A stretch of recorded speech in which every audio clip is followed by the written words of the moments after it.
Speaker, this week the Premier and 4 other Cabinet Ministers announced that in tomorrow's budget they will try to tackle the issue of Ontario's high youth unemployment. I may emphasize try.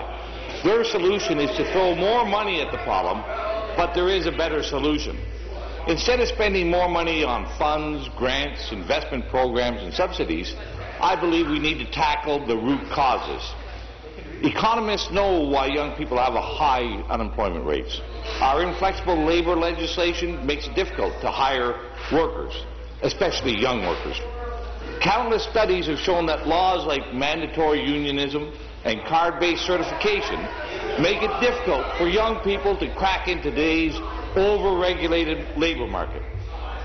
Barriers like the College of Trades, high journeyman to apprenticeship ratios, and closed tendering only compound the difficulty our youngest have in getting into the higher-paying jobs in the skilled trades.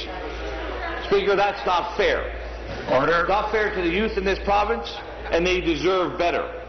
That's why this afternoon, on May Day, I will be tabling 3 bills that will genuinely tackle the root causes of Ontario's youth unemployment and our employment crisis in this province. Thank you. Introduction of bills.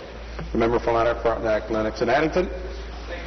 Speaker, I move that leave be given to introduce a bill entitled An Act to Amend the Labour Relations Act 1995 to increase the rights of members of trade unions with respect to the certification of trade unions, and that now be read for the first time. Very shortly, Speaker, this bill amends the Labour Relations Act 1995 to prohibit the Ontario Labour Relations Board from certifying a trade union as a bargaining agent of the employees in a bargaining unit unless a representation vote is held among the employees.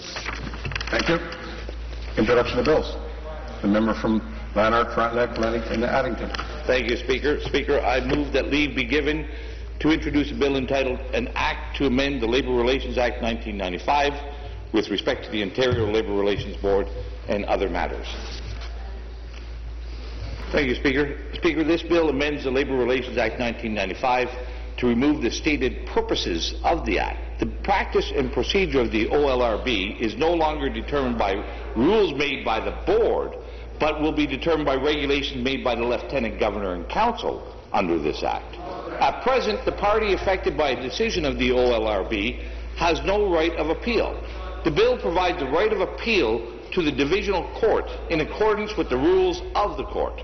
It also makes members of the Board and other officers compellable witnesses in an appeal or upon a judicial review of the Board's proceedings, and makes the Minister of Labour and other ministry officials compellable witnesses before a court or tribunal.